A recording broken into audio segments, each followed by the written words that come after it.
In yesterday's lectures, we discussed many things which were probably quite new to many of you.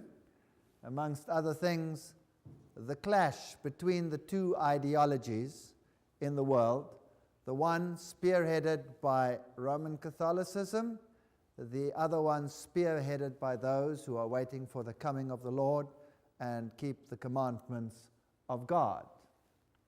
Matthew 24, verse 3 and 4, and as he sat upon the Mount of Olives, the disciples came unto him privately, saying, Tell us, when shall these things be, and what shall be the sign of thy coming and of the end of the world? And Jesus answered and said unto them, Take heed that no man deceive you. This is a very sad text. Deception is going to be the order of the day, and the other problem is that even the elect can be deceived. So it is a very intricate web which Satan has spun upon this planet. Revelation 16:13 says, And I saw the three evil spirits that looked like frogs out of the mouth of the dragon, the mouth of the beast, and the mouth of the false prophet. We've dealt with that in the previous lecture. They are spirits of demons performing miraculous signs, and they go out to the kings of the whole world to gather them for the battle on the great day of God Almighty. Demonic forces working amongst men to deceive them. And the only safeguard we have against any of this is the Word of God. Matthew 24:24, For there shall arise false Christs, false prophets, shall show great signs and wonders, insomuch that if it were possible, they shall deceive the very elect. So, signs and wonders are going to be an order of the day. And how can we prevent ourselves and others from being deceived? Who are the elect? Obviously those who have made the Word of God their stay and their bastion. Yesterday we discussed the 2,300-day prophecy, and we saw that Satan hated the beginning of the prophecy, but he hates the end of the prophecy as much, because the end reveals a people that will stand for Jesus Christ and his righteousness. And we saw that Rome reissued the challenge. I'm pleased to hear that it's still on their website, so you can pick it up yourselves if you are willing to do so. Most Christians assume that Sunday is the biblically approved day of worship. The Roman Catholic Church protests that it transferred the Christian worship from the biblical Sabbath, Saturday, to Sunday, and that to try to argue that that change was made in the Bible is both dishonest and a denial of Catholic authority. If Protestantism wants to base its teaching on the Bible, it should worship on Saturday. So, what is the Roman Catholic Church actually challenging? Is it challenging people, or is it challenging God's Word? Yes, it's challenging God's Word. And we just happen to be caught in the middle of the battle. That's all. You will remember that the Catholic Sentinel had this article where it says people who think that the Scriptures should be the sole authority should logically become Seventh-day Adventists and keep Saturday holy. And, of course, this article on Mary Online, where the editor said either the Catholic Church is right or the Seventh-day Adventists are right. There can be no other choice. That was an amazing statement. What a bomber.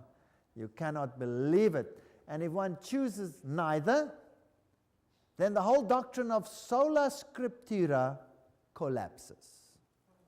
All right, so what's the argument about? The veracity of the Word of God. Now, it just happens to be that the Bible predicted that a group of people will come at the end of time and will stand on sola scriptura and will stand for the Lord as it is described in the Bible. And if you choose neither, then sola scriptura collapses.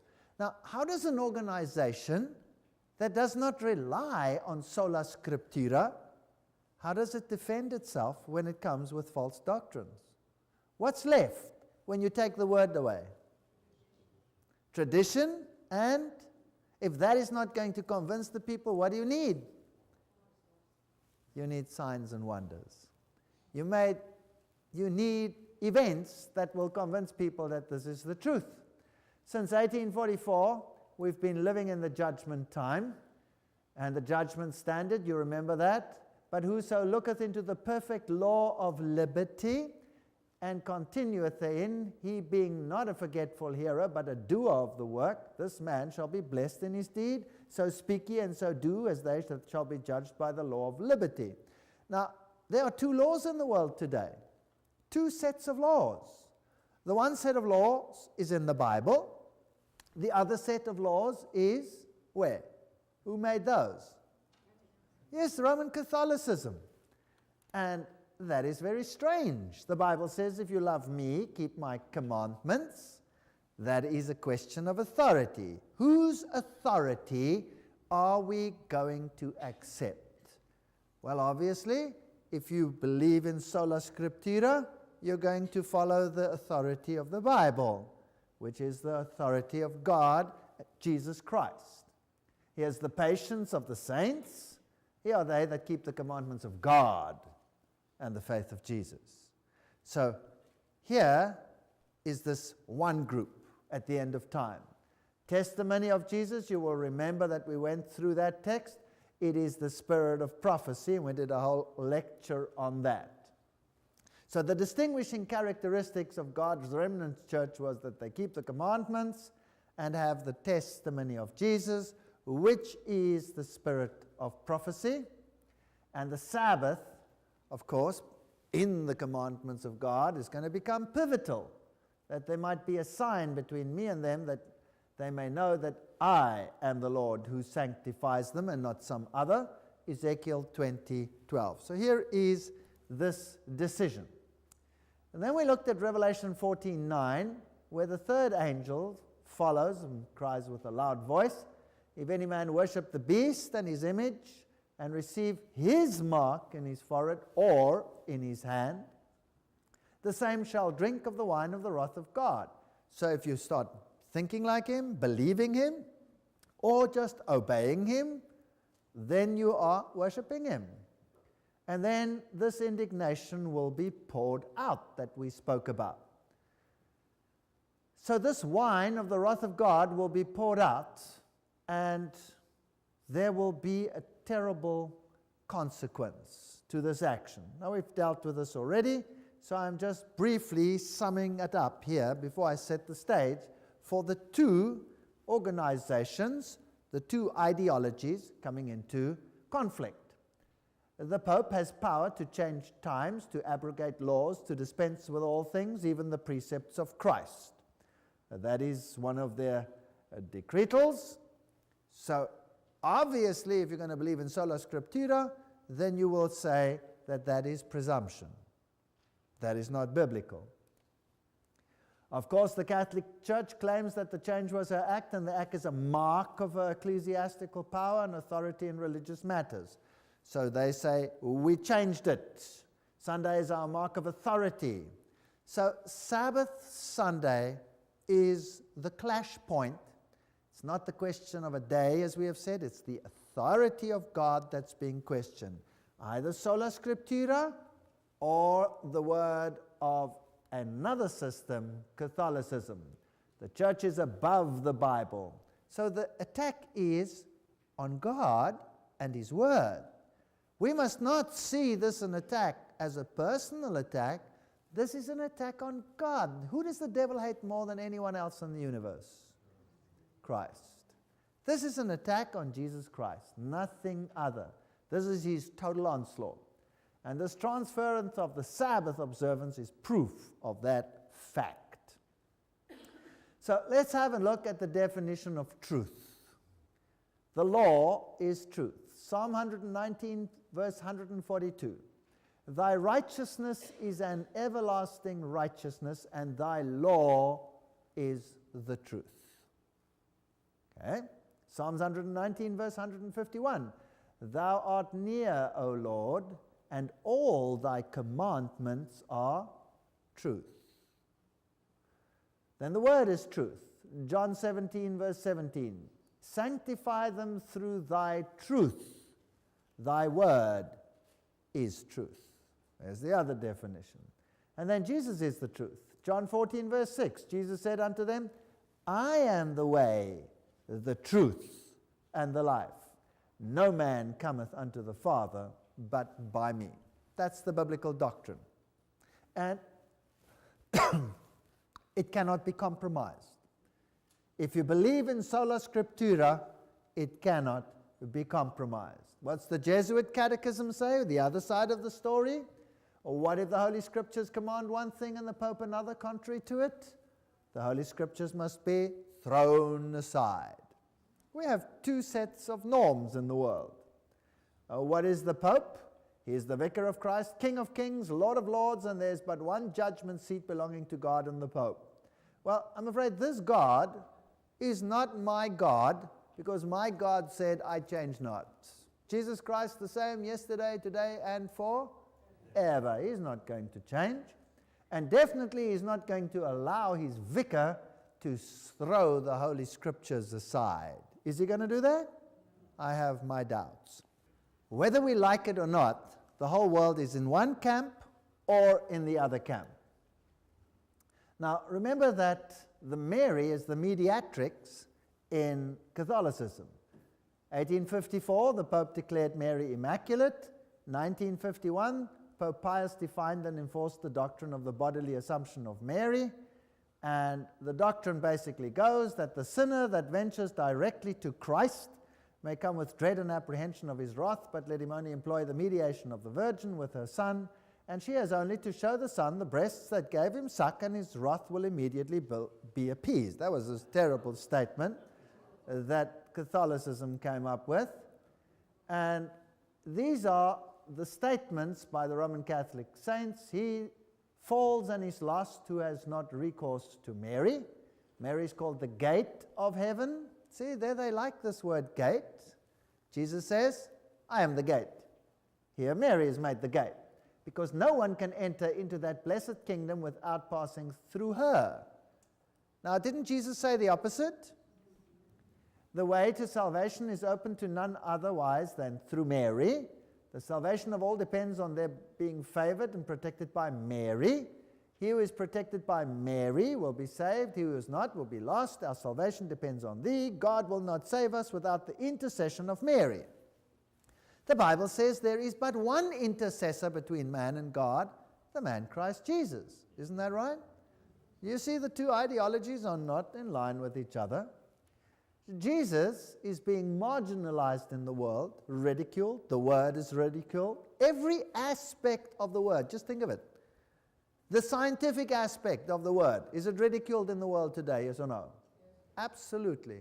The archaeological evidence in the world, is it ridiculed in the world today? Yes. Absolutely. What about the historical aspects of the word? Are they being ridiculed? Yes. What about the salvation aspects of the world? Are they being ridiculed? Yes. Everything's being ridiculed. In fact, they're making it as hard as possible for someone to say sola scriptura and not be denigrated to the lunatic fringe. Is that right? If you say God created in 6 days, the man's a nut. Isn't that what they say? Believe me, they say it. Jesus Christ, plain and simple. Well, Mary, quite a different story. Interesting that she has all these hammers and things around her, all these Masonic symbols. But while in the most blessed Virgin, the church has already reached that perfection whereby she exists without spot or wrinkle, the faithful still strive to conquer sin and increase in holiness, and so they turn their eyes to Mary. In her, the church is already all holy. This is not an ordinary source. This is the official Roman Catechism, Catholic Catechism, Article 829. Devotion to the Blessed Mary, 971 article. All generations will call me blessed. The Church's devotion to the Blessed Mary is intrinsic to Christian worship. The Church rightly honors the Blessed Virgin with special devotion from the most ancient times to the Blessed Virgin has been honored with the title of Mother of God. What are these most ancient times? If this was a Christian document, shouldn't they say, at least since the Christian era, yes or no? Oh no, this is from the most ancient times. So who are they really honoring? Isis, or Diana, or whatever you want to call her. Protection the faithful fly in all their dangers and needs. So they go to Mary. This very special devotion differs essentially from the adoration which is given to incarnate Word and equally to the Father and the Holy Spirit, and greatly fosters this adoration. The liturgical feasts dedicated to the Mother of God and Marian prayer, such as the Rosary, an epitome of the whole Gospel, expresses this devotion to the Virgin Mary. And this hasn't been retyped. I scanned that in from the Catechism. That's exactly what the Catechism says. In the meantime, the Mother of Jesus and the glory which she possesses in body and soul in heaven is the image and the beginning of the church. I thought the church was the body of Christ. Amen. Isn't that what the Bible says? As it is to be perfected in the world to come. Likewise, she shines forth on earth until the day of the Lord shall come, a sign of certain hope and comfort to the pilgrim people of God. There are two hopes here. So the Pope officially honors Mary in this issue. Protestants say, Mary so contrary. But what do? They obey the papal decrees. So who are they really obeying? Jesus Christ or their deity? Everywhere in the world, the huge statues of Mary are going up. 500,000 pilgrims wait for the Madonna. How to believe in miracles. And there are Marian shrines all over the world. This one over here in Austria, and you go to it and you see all these things hanging over there, crutches and what have you, people that supposedly have been healed by Mary. This poor Catholic man over here has just said his confession at this Marian shrine, and there it says, Maria hat geholfen, Mary has helped. And depending on how many sins he has, there are various crosses in this little church. And you pick one of these up, and then you say penance that way. So if you have committed a small sin, you'll pick up a little cross, and you'll walk once or twice around the church. If you've committed a big sin, you pick up a big one, and you walk 15 times around the church. Is that biblical? No, it's not biblical. But Marian movement is incredibly powerful. This one over here is Saint Maximilian Maria Kolbe. He's the founder of the Knights of the Immaculata. And their aim, this priesthood's aim, is to further the cause of Mary. Here is a fascinating story about Mary's visions that she has brought about. The woman, Eve, had a decisive role in the fall of mankind through her disobedience to God and desire to exalt herself. The woman Mary has a decisive role in the salvation of mankind through her obedience to God. Doesn't this turn the gospel upside down? Pope Paul VI in his 1967 encyclical Signum Magnum identified the Lady of Fatima as the biblical representation of the woman clothed with the sun. Okay, this is where the clash started coming in. Mary says, in a vision of Fatima, she said, I am the virgin of revelation. Now, that's the one side. The other side that we looked at said the virgin of revelation is who? The church. The church that keeps the commandments of God and holds to the testimony of Jesus. Both can't be right. Absolutely not. Revelation 14:6, and I saw another angel fly in the midst of heaven, having the everlasting gospel to preach unto them that dwell on the earth, and to every nation and kindred and tongue and people. There will be a people that will represent Jesus Christ, saying with a loud voice, fear God and give glory to him. Masculine. For the hour of his judgment is come, and worship him that made heaven and earth, the sea, and the fountains of water. So this organization says God is the creator. Catholic Church says Genesis is nonsense. It's official. The Catholic Church has officially debunked the literal interpretation of the creation according to Genesis as utter nonsense. Here, Vatican Thinking Evolves, this was Time magazine. The Pope gives his blessing to natural selection, though man's soul remains beyond science's reach. Two ideologies. The one saying, God, the other one saying, that's rubbish. What's he doing to the Word of God? He's saying the Word of God is utter nonsense. Well, Papst Johannes Paul II und die Bibel hat doch nicht recht. And the Bible is wrong after all.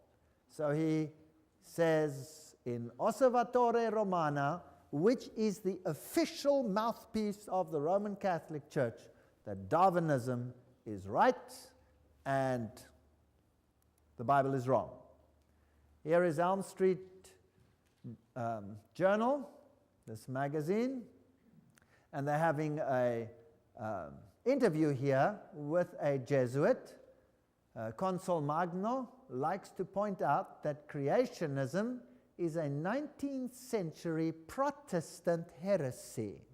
Isn't that interesting? The ancient church fathers knew better than to interpret the Bible that way. The Jesuits got their first telescope after Galileo published his extraordinary findings that Jupiter had 4 moons, etc., etc. So the Roman Catholic Church doesn't believe this. Here they asked him, aren't you guys creationists? No, it's a 19th century Protestant heresy. Now, I want you to think. Are you all with me on this? When did Protestantism arrive? 16th century, right or wrong? Okay. Then why is it a 19th century Protestant heresy? From when to when was the 19th century? From 1800 to 1900, right? What date sort of fits nicely in the middle there? 1844 somewhere maybe, do you think? Why should this be a 19th century Protestant heresy? This is a Jesuit speaking. They know exactly who their problem child is. It's interesting. Protestantism, well, here you have a Protestant church. This is a Calvinistic church. Nice symbol of the sun there. Sun symbol on the window. That's still okay. Outside is this plaque over here where it has these petrified stones, and it says these stones are 250 million years old. And does Protestantism support officially creation, or does it support evolution? You tell me. It supports evolution. Every main synod of every Protestant church in the world has officially accepted the evolution account as somehow to be incorporated in the biblical account. So here we have a problem. The Dutch Reformed Church also officially did it. Well, here I am in the biggest Protestant church in Switzerland. It's the Evangelische Kirche, for those who understand German. Some nice plaques over here, and some nice posters along the walls, interesting ones, and there is their creator. Now, who's that? This is Brahma breathing in and Brahma breathing out. Now, this is an amazing story. I was invited to give a series on evolution creation in Switzerland, and they happened to hire this hall, just because it was a nice hall. It was just a hired hall from the Evangelische Kirche on evolution creation. And the flyers went out, and everybody was invited. And then on the day before the lecture started, the pastor of this institution came to us, and he asked the question. He said, well, you know, I never really thought about this, but what are you going to say? are you going to say that God created, or are you going to support evolution? What are you going to do? And I said, no, we're going to show that God created. And he said, well, that's it. Sorry, you cannot have the hall anymore. We're canceling the hall. I said, well, that's very interesting, you see, because we have a contract. We paid to rent your hall, and we have sent thousands of flyers out. That costs a lot of money, and you are canceling the hall. Well, then you're going to be in trouble, because then you will have to pick up all those costs and see to it that everybody who has been invited will be able to go to another venue. That's only fair if you're going to cancel the hall because of that.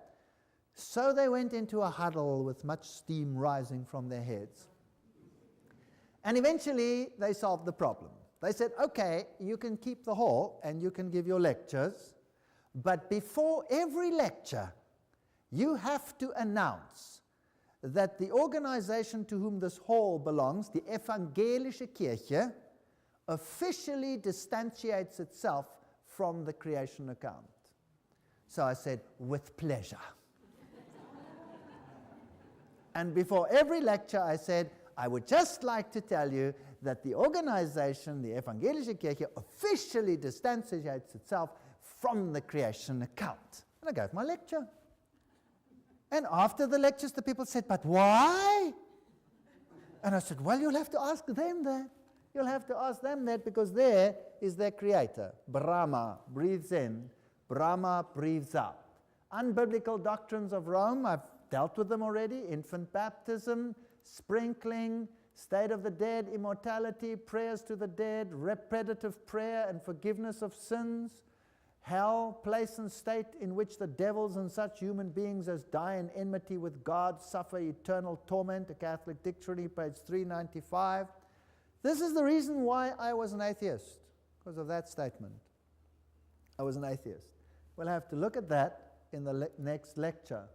Indulgences, you can buy yourself free. The Mass, a mission of the cup, Council of Constance, Sunday worship, Scripture, Index of Prohibited Books, Pope Paul VI, 1599. Archbishop Adolphonsus in 1462 broke up the printing establishment of the Gutenberg and Schoeffer. So, which books are still prohibited? The Textus Recepticus is still a prohibited book. You have to accept their versions. Preterism is a Jesuit doctrine. The Antichrist was in the past. He was a little Greek insignificant king. And futurism, the Antichrist will come in the future. Higher criticism, tearing the Bible apart. These are all Roman Catholic doctrines. They all emanate from Rome. 1854, Mary Immaculate.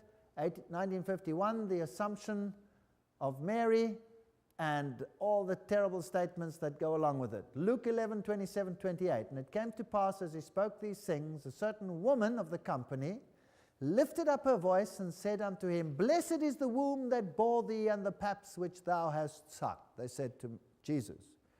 But he said, Yea, rather blessed are they that hear the word of God and keep it. Why did Jesus rebuke her? Because what she was uttering was a Babylonian fable. That's what she was uttering.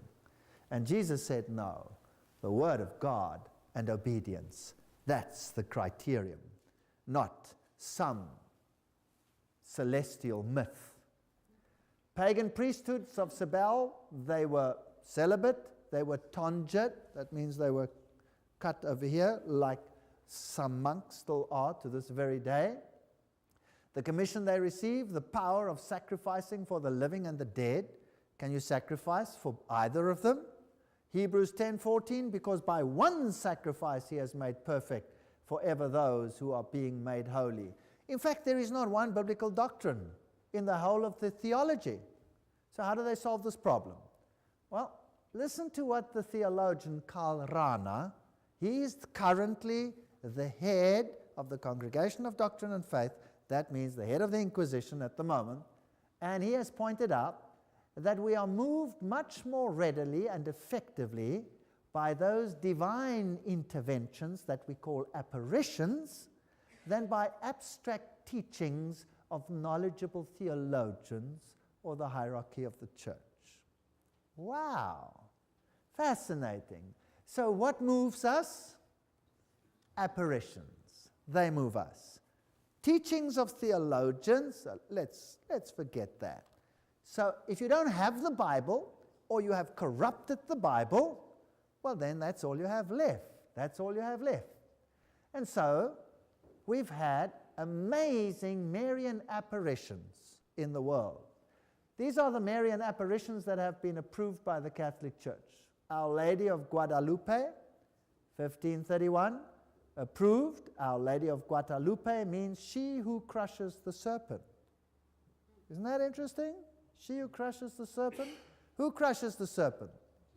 Jesus crushes the serpent. Then this one's fascinating because the date is so interesting. 1846. You know, I sort of get a little bit excited when I see these dates. La Salette, France. It was approved by the church. And she said Lucifer was unleashed in 1864. It's very interesting. Or she said he will be unleashed then, more or less. Whatever. Lourdes, France, 1858. Approved. I am the Immaculate Conception. That's a blatant lie. The only one who was without sin was Jesus. No one else. The Bible says she was a woman under the law, which means she was under the same condemnation of the law as everyone else. She was sinful. But her son was not. And then Pontmain, France, 1871, that's also been approved. Fatima, Portugal, 1917, has also been approved. Mary calling herself Queen of the Rosary. And these three children, Lucia, Francesco, Jacinta. Lucia would live to see the fulfillment of all the messages. A very, very old lady. And then the Belgium apparition, 1932 to 33, approved. I am the Mother of God, the Queen of Heaven, pray always. Here we have Isis, reinstated. Then we have Garabandal, Spain, 1961. Akita in Japan, 1973, approved by the local bishop. Medjugorje of the former Yugoslavia, and present, she's the Queen of Peace. Now, these are interesting phenomena. The Thunder of Justice, Ted and Maureen Flynn. Fatima was the most significant apparition for the early part of the 20th century. Medjugorje is meeting the spiritual needs of this generation. Interesting. In the latter part of the century, His Eminence Joseph Cardinal Ratzinger, now you know who that is by now, has stated in the Ratzinger report, one of the signs of our times is that the announcement of the Marian apparitions are multiplying all over the world. So if you don't have the Bible, you better have something else. 1950, the renowned Catholic churchman, Archbishop Fulton Sheen, wrote, "We are living in the days of the apocalypse. The last days of our era, the two great forces of the mystical body of Christ and the mystical body of the Antichrist are beginning to draw up their battle lines for the catastrophic contest."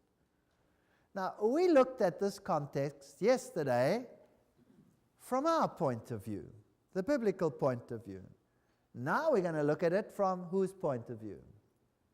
Their point of view. The Catholic. That's only fair. You must be able to choose, right? We have a right of choice over here. We've seen there is the biblical account of what's going to happen. The woman in white, she keeps the commandments of God. She holds to the testimony of Jesus. She's going to arrive after 1844, going to be organized, and she's going to oppose everything that is happening in the world with the three angels' messages and the loud cry. We did that yesterday in great detail. Now, who does that organization that we dealt with yesterday, the Seventh-day Adventist Church, who do they say is the Antichrist? Catholicism. Catholicism. Who did the Reformers say was the Antichrist? Catholicism. Every single one said the same thing. Why? Because they changed the Word of God. Now, who do you think they will think is the Antichrist? Obviously, someone else. Beginning to draw up their battle lines for the catastrophic context. Here comes a contest. But this contest is one that we're just caught in the middle of. It's really a contest against Jesus and His Word. And if I see that, well, then I'm actually appeased, because I have nothing to worry about. Armageddon. I am now announcing to you that this is the time of the decisive battle. That's what Mary said.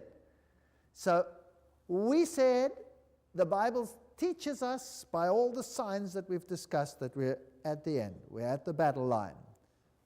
Mary says, in inverted commas, says exactly the same thing.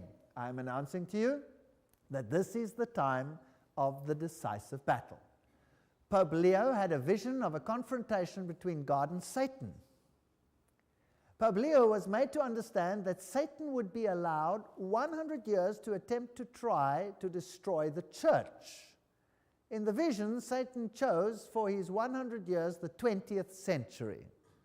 It's interesting. He's full of furious activity, for he knows that his time is short. Now, if you know anything about occultism, who do they say Satan really is? Who do the occultists say is Satan? Yahweh, Michael, Jesus is Satan. So Christ will have a shot at the Catholic Church, put it that way around, in the 20th century. Interesting. Thank you. La Salette, let's go back to there, 1846, approved. Lucifer was unleashed in 1864. There's the quote in The Thunder of Justice, Ted and Maureen Flynn. By the way, Malachi Martin wrote the foreword to that book, so this is not just any old book.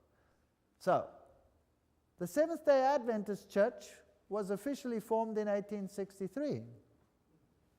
The Seventh-day Adventist Church was organized in 1863 with 3,500 members, half a dozen local conferences, about 30 ministerial laborers, and a general conference committee of 3. Wow, that's kind of interesting. Just an interesting fact.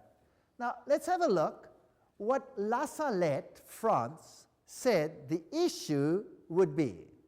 That would be interesting, wouldn't it? All right. Mary says, if my people do not wish to submit themselves, this is the La Salette apparition. If my people do not wish to submit themselves, I am forced to let go of the hand of my son. It is so heavy and weighs me down so much I can no longer keep hold of it.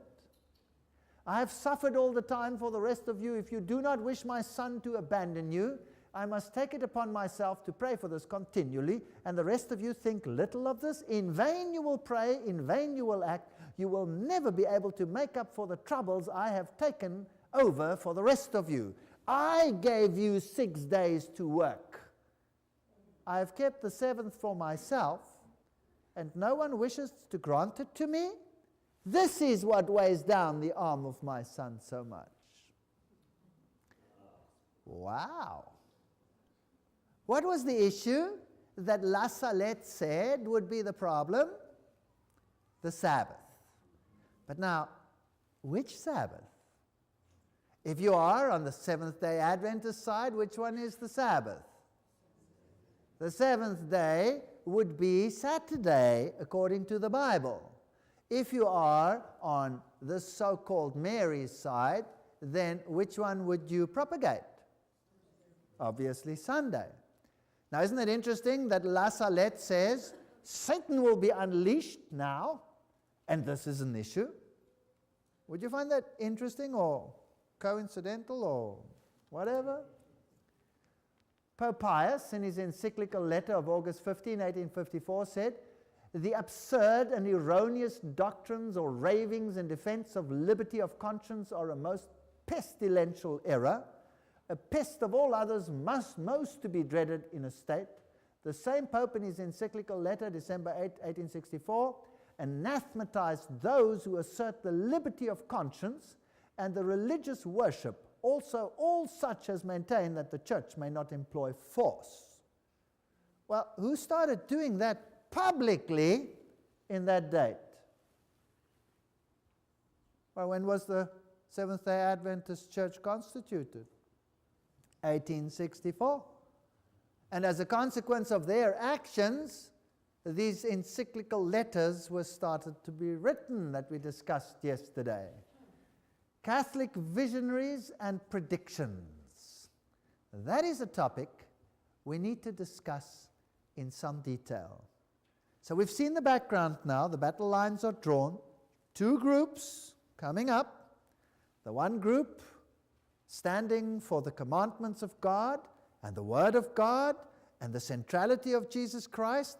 The other group standing for signs and wonders, miracles, commandments of the church, and apparitions as support, because there's no biblical support. And we have to make a choice.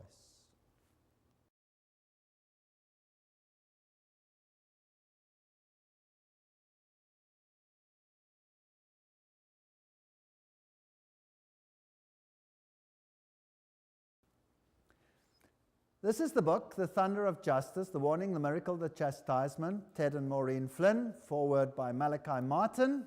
Let's just read this foreword quickly, it's very interesting. The Thunder of Justice. Only a very distracted and unaware Christian of today could have avoided receiving at least a fleeting impression of the long hot summer of 1993, that for a number of years now there has been a steady build-up of events. In the broadest sense of that word, all of which indicate that humanity as a whole, and the Holy Roman Catholic Church in particular, have reached a fateful threshold beyond which lies a new condition of human affairs. This is interesting stuff. Well, Malachi Martin, professor, Pontifical University, claims to have been an ex-Jesuit, but is of course fully Roman Catholic. There's no such thing as an ex-Jesuit, but nevertheless, who's still in there. Visions, appearances, messages, predictions, warnings, interpretations, weeping statues, bleeding icons, miraculous spring water, spontaneous cures, spinning dances of the sun, eclipses of the moon, little children telling the future, uneducated men and women instructing popes and presidents, nationwide publicity tours by bearers of special revelations. Throughout all of this, an obvious emphasis on the singular role of the Blessed Virgin Mary of Nazareth as the Queen of Heaven, Mother of all the living, and not surprisingly, as the mediatrix of all graces, is pervasive. Very interesting.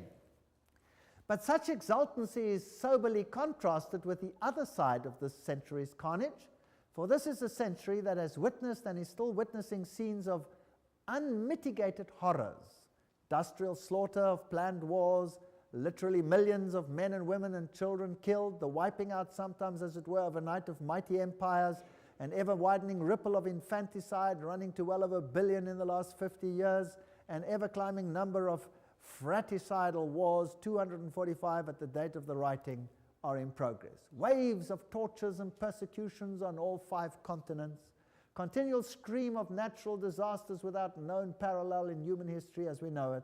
This world scene is overhung by a generalized economic depression and the clear emergence of an yet skeletal one-world government that is professionally secular, frighteningly dangerous for human liberty, and in dim outline resembles George Orwell's portrait of a big brother in his 1984 scenario.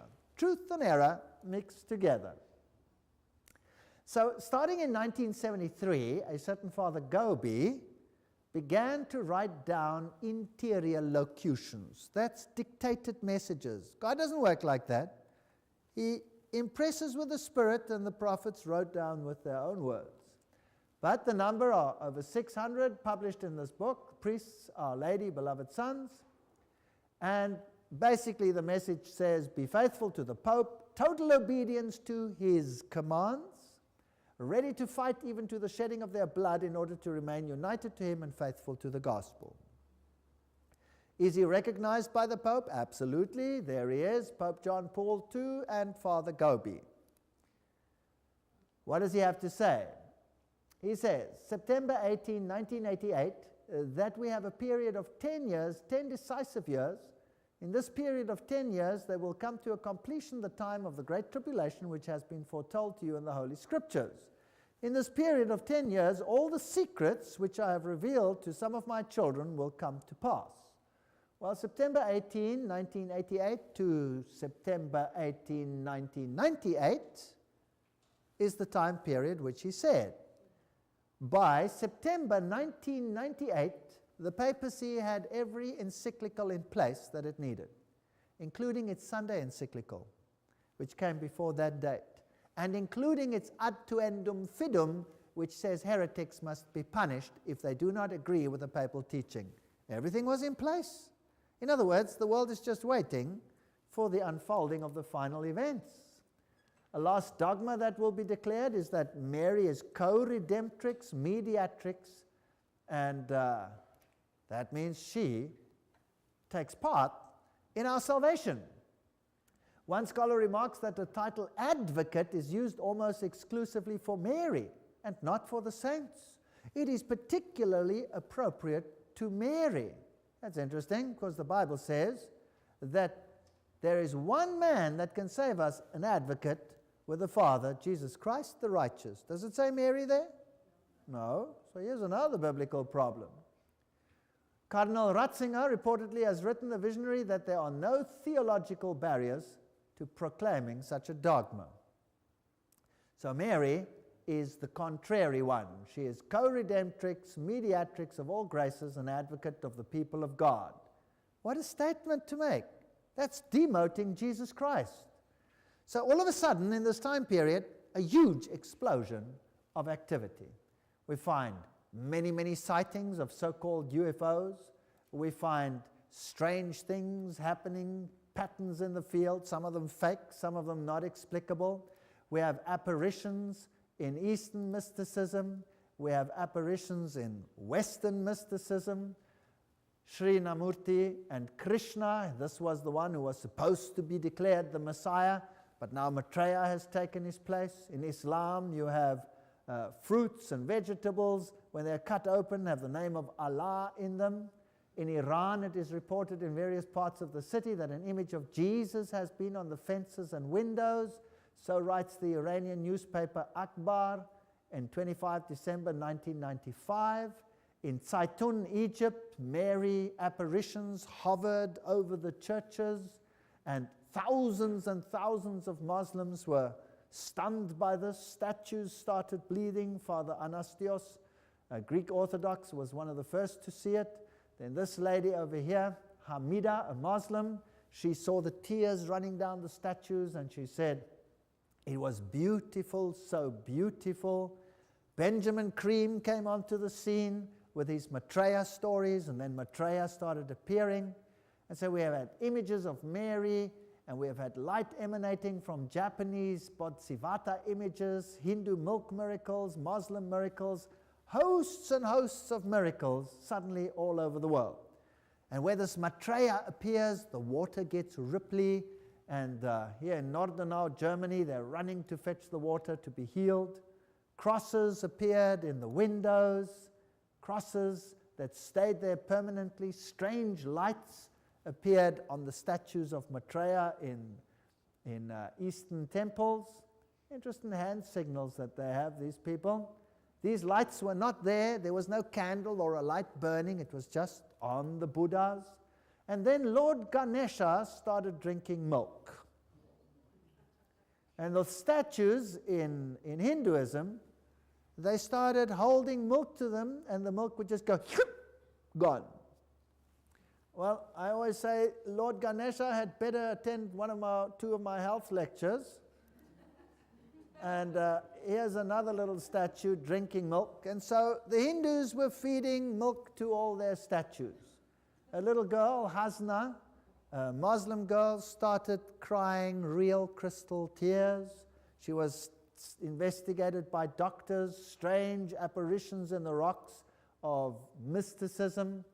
In your continent, the white buffalo calves were born in 1994 and in 1996, fulfilling Native American prophecies. The odds of such an aberration estimated at 6 to 10 million to 1. All these things saying we're coming to the close of time. Vatican II, this is the door commemorating Vatican II, which had stated that all churches can stay what they are, provided they accept papal supremacy. And remember that Don Bosco had predicted that the gospel ship would land between the two pillars of Catholicism, the Eucharist and Mary, 1 year before the close of the century. So 1 year before the close of the century, 1999, they had the ecumenical movement where the Pope was declared the spiritual leader of the world. It went into fulfillment, whether we like it or not. Mary was ready to be made goddess. Millions of Catholics want a godly Mary, and the papal dogma, Maria soll Göttin werden, well, was approved, at least verbally, by the Pope. Our Lady of Guadalupe, 1994, the icons started weeping oil, and strange lights started coming down in Guadalupe, which was supposedly the Shekinah glory. And many religions start worshiping Mary with all these apparitions all over the world. Mary supplants the Earth Mother in Indian rituals. Guadalupe stage.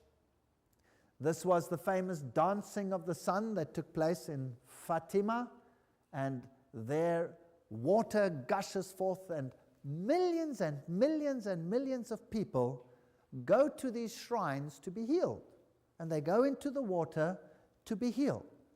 Now this is a very strange teaching, and we find it also in the Bible, where at the pool of Bethesda there lay a man, and the theory went in their minds that when the pool was moved by the angel of the Lord, and somebody happened to be in the pool, then that someone would be healed. And people are saying that verse should never be in the Bible. Well, that verse must absolutely be in the Bible, because the angel of the Lord swirling the water and someone by chance being in there was their mindset. This is Babylonian religion.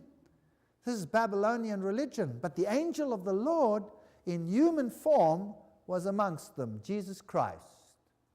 And he went into that situation, and what did he do? He went to the man lying there, all those years a cripple, and he said to him, "Come, let me help you into the water. I am the angel of the Lord become flesh." And he carried him into the water, waited, twirled it, and put him inside, right? No, that's not the biblical story at all. He rebuked their ideology, their fable belief. Because God doesn't work like this to favor this one or favor that one by a chance twirling, and if you're lucky enough to be in the water at that time, so be it. You don't have to go on a pilgrimage to be saved. No, he rebuked it. He went to the man and he said, "Do you want to be saved? Do you want to be made whole? Yes? Get up, pick up your bed and walk." And it was on the Sabbath day. What a tumult Jesus caused, taking away all of this rubbish in one miracle. Well, Mary is being honored more than Jesus, that's for sure. This is all you ever see the Pope doing.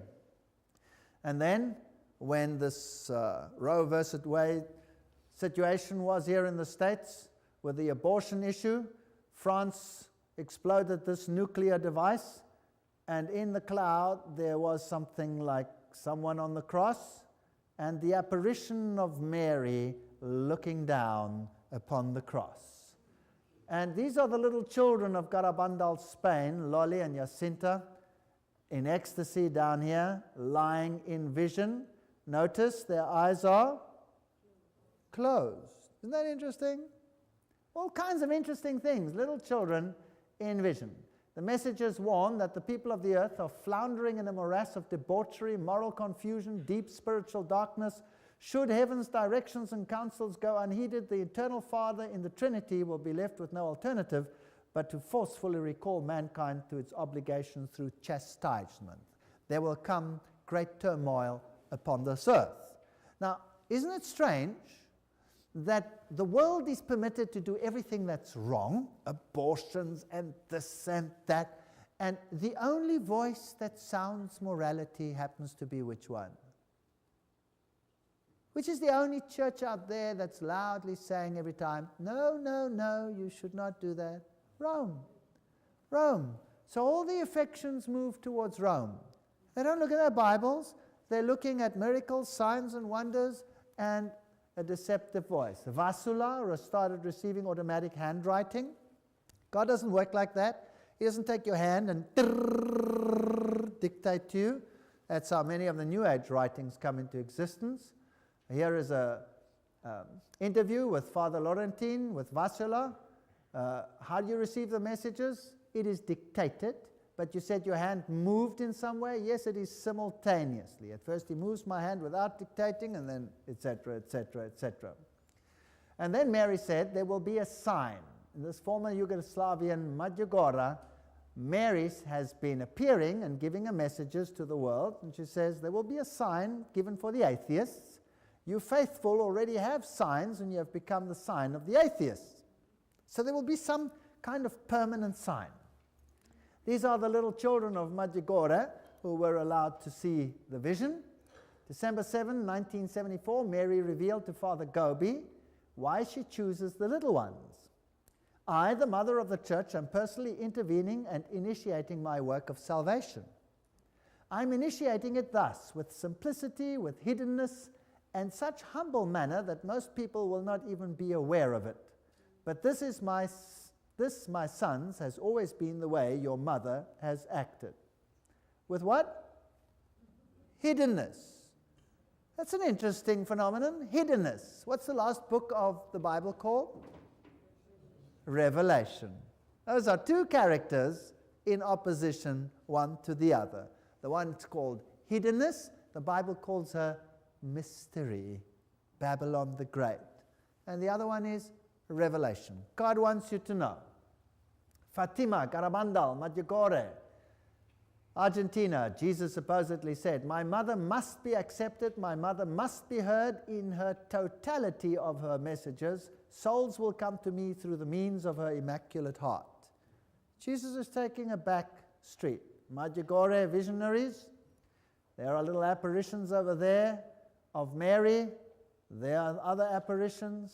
This one over here was in Arizona. A man saw a bush full of flowers. His wife didn't see any flowers, so he photographed it for her.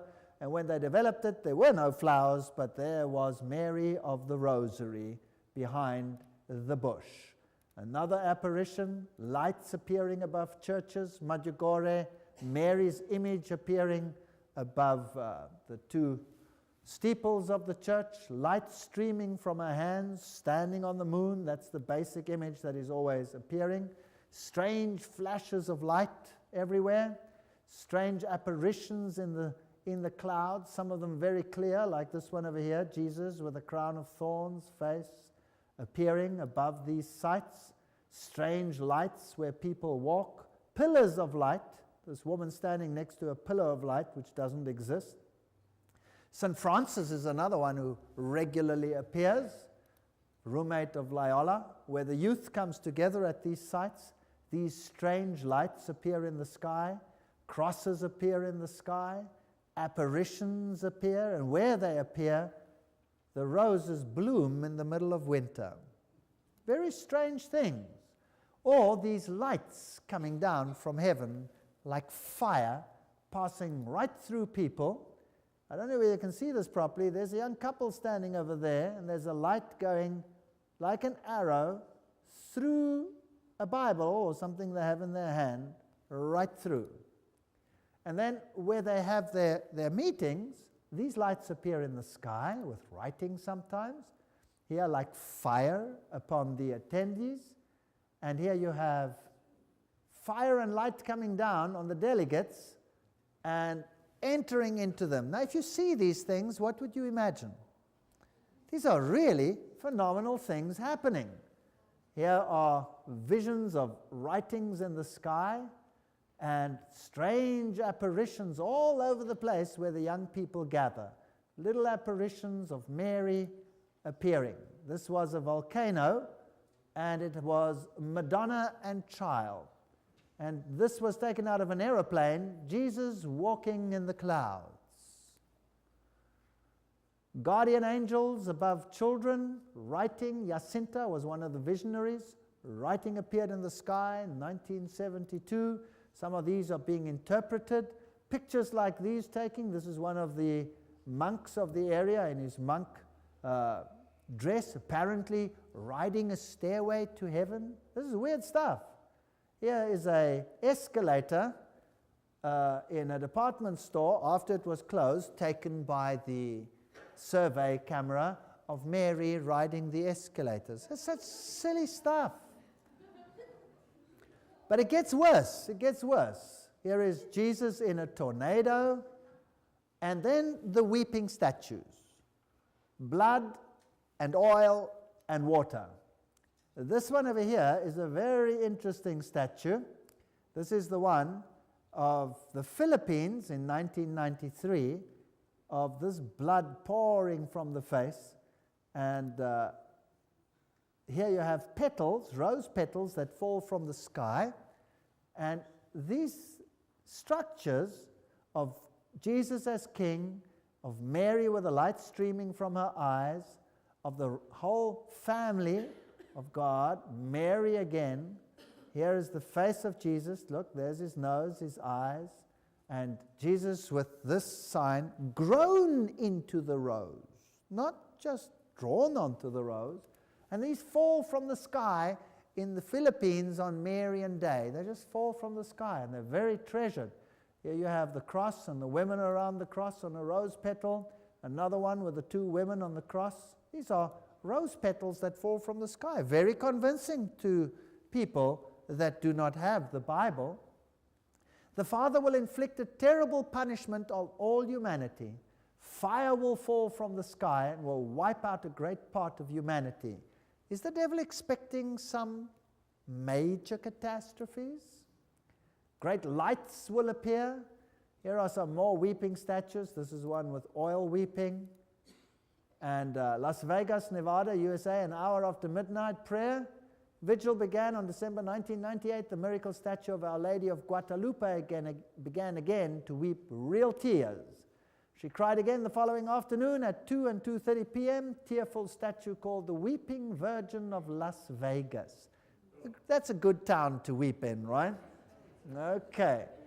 So they really know how to perform these things. Periodically, this statue starts weeping.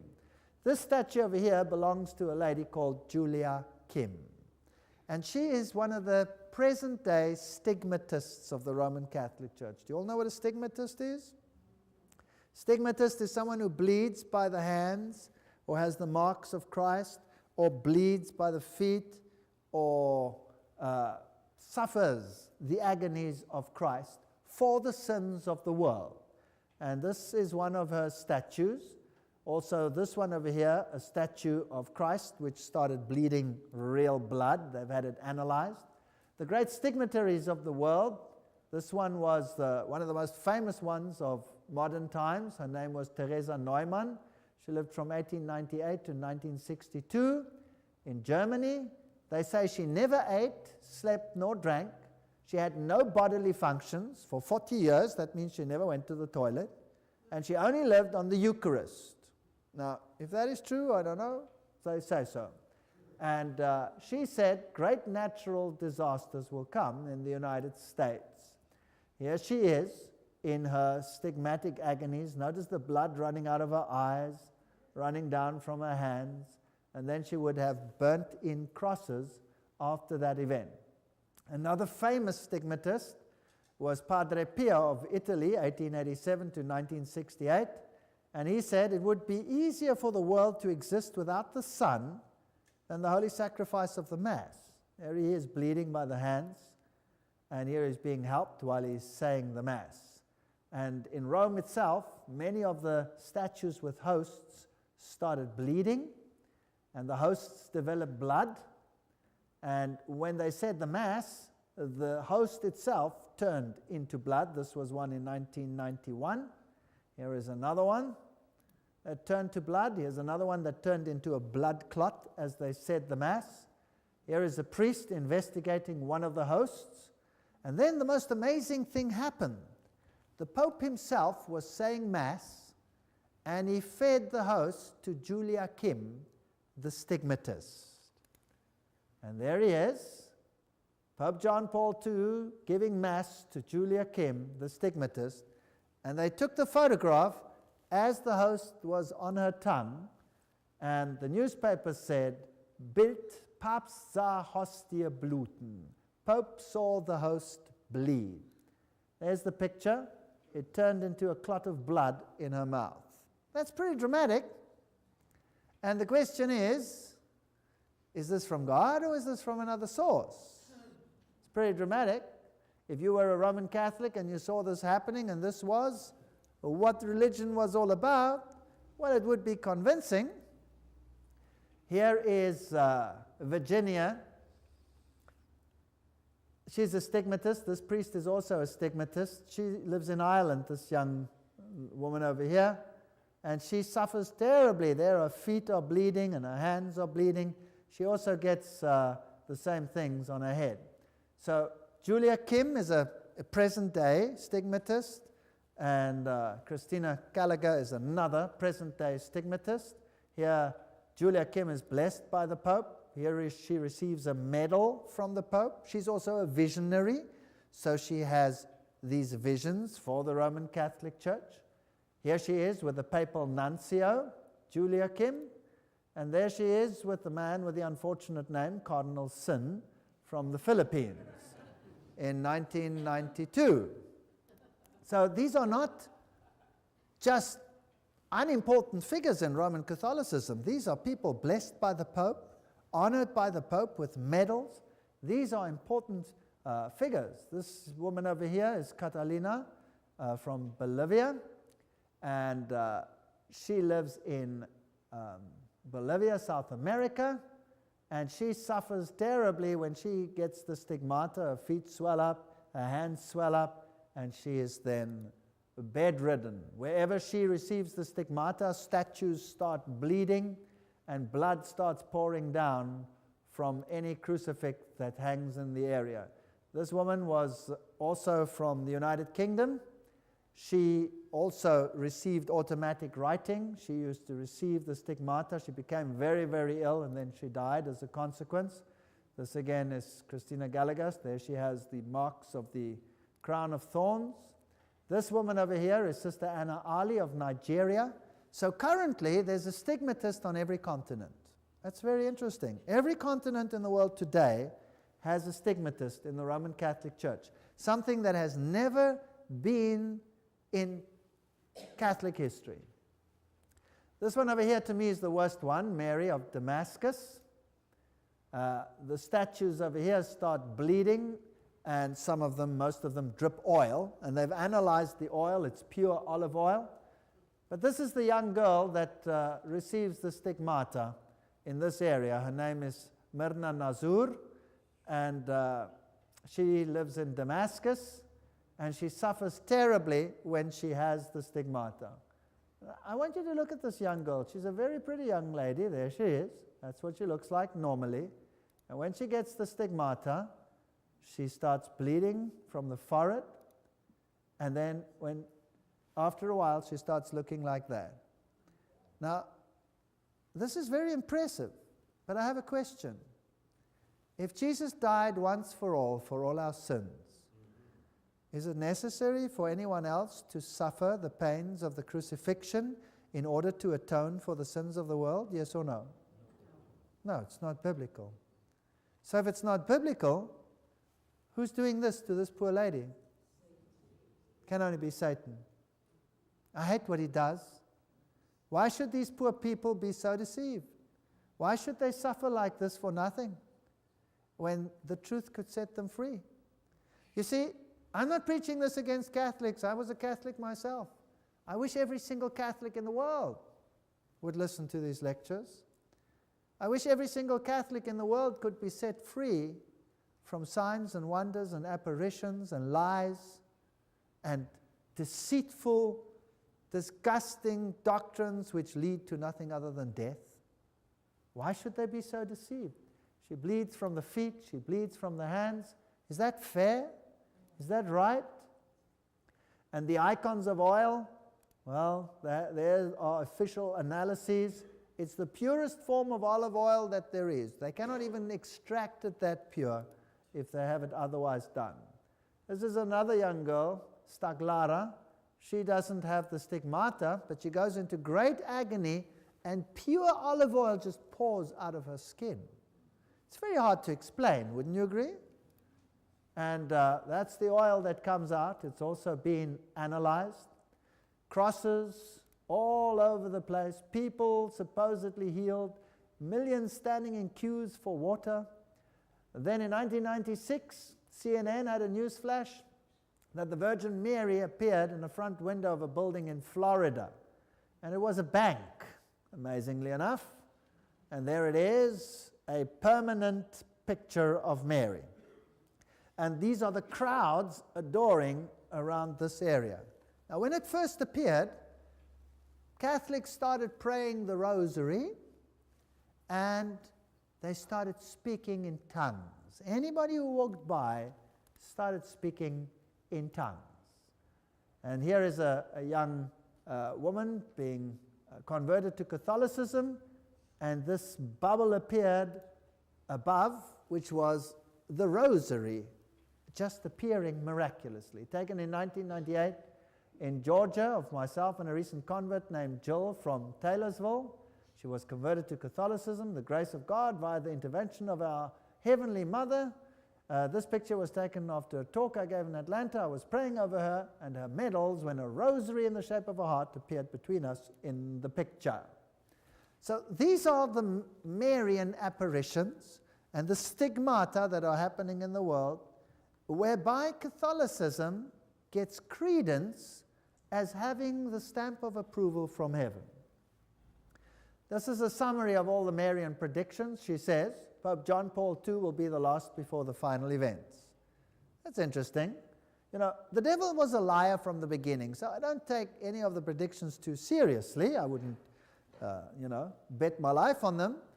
But surely, if the devil has put up so much hype and so much energy to deceive people, then some of these things are actually so planned that they will more or less work out. Sometimes he makes a mistake.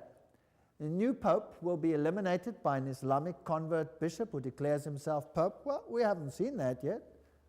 I don't know whether it will happen or not. The New World Order will come. There will be a chastisement. I think that might be trying to explain the plagues that will fall once he has done what he's done. True pope restored, church will reign, and the coming of Christ. Well, I believe there will be a death decree in there somewhere. So the doctrine is not biblical, it's all upside down. And Mary is to be the prophetess of the last times, the Immaculate Conception, the Mother of the Church, the new Eve, the Queen of Heaven, the Assumption, the Holy Rosary, all of it, Redemptrix, Mediatrix, Advocate, everything that Jesus is supposed to be, she is. Rome does not change. Rome today is as conservative, even more so than it has ever been. And you can check every doctrine in the Catholic Catechism, and you will see it.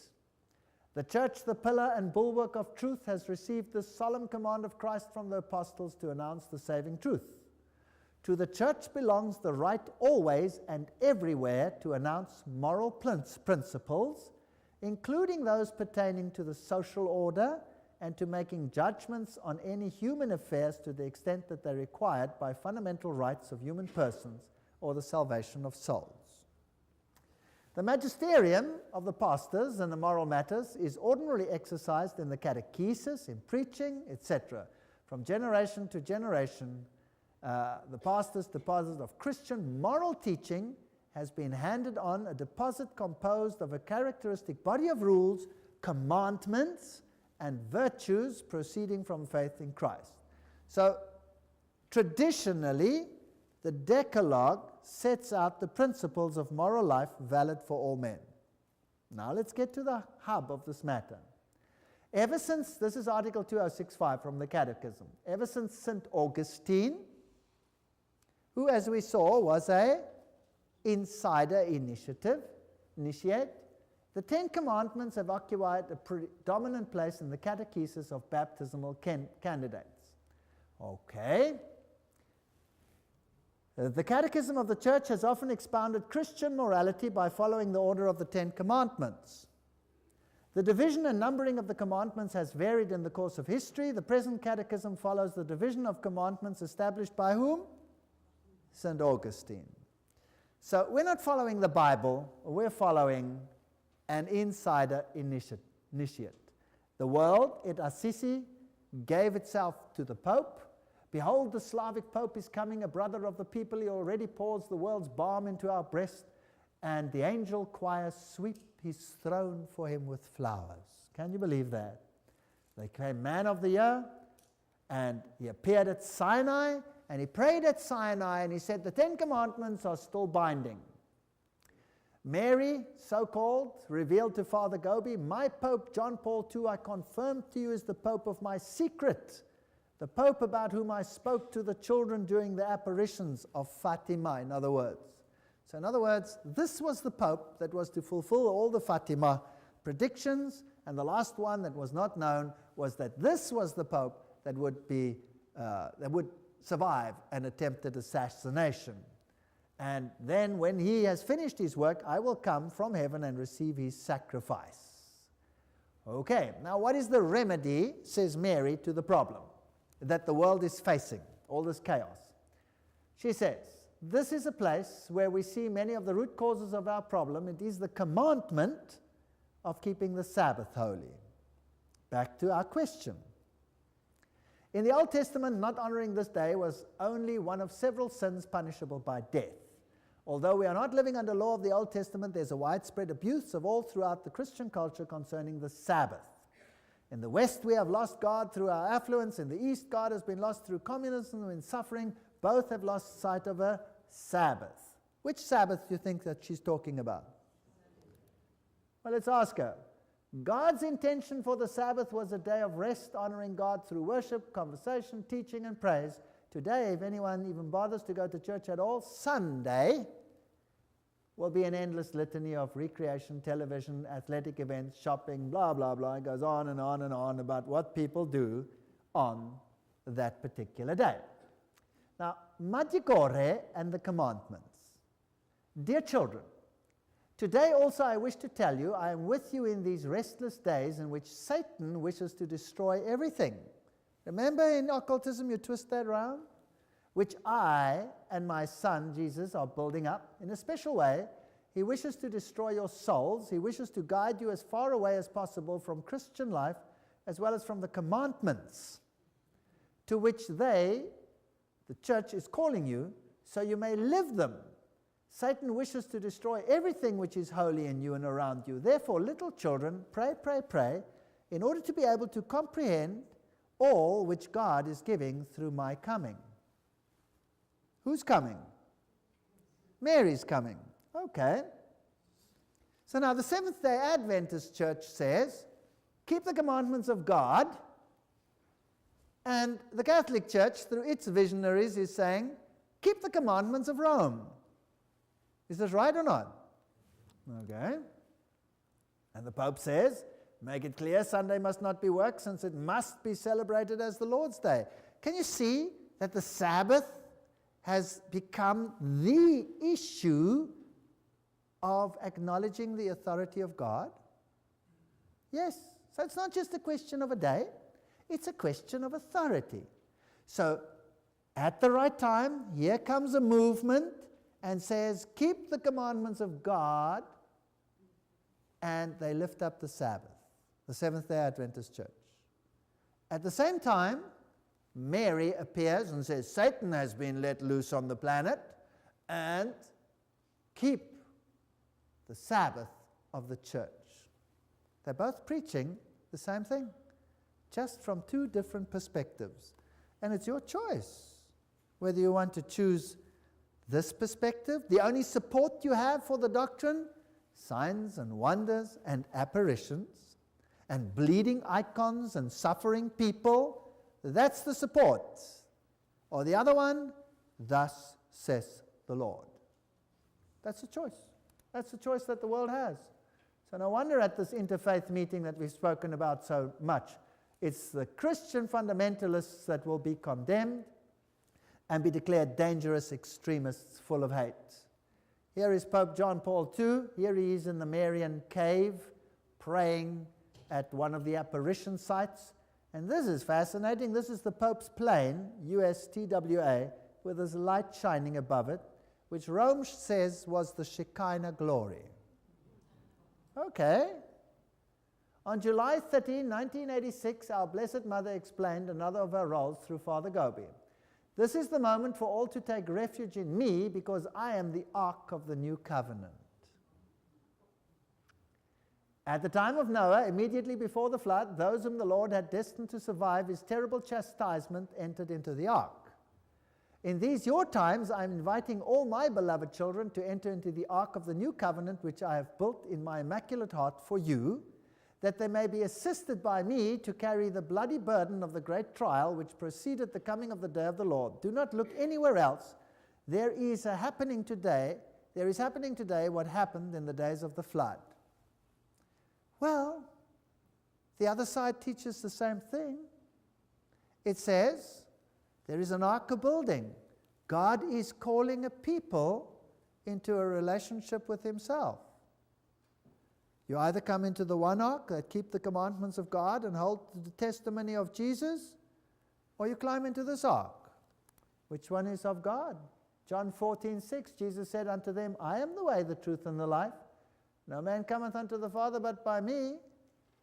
And if it seems evil unto you to serve the Lord, choose ye this day whom you will serve, whether the gods which your fathers served, that were on the other side of the flood, or the gods of the Amorites, in whose lands you dwell. But as for me and my house, we will serve the Lord.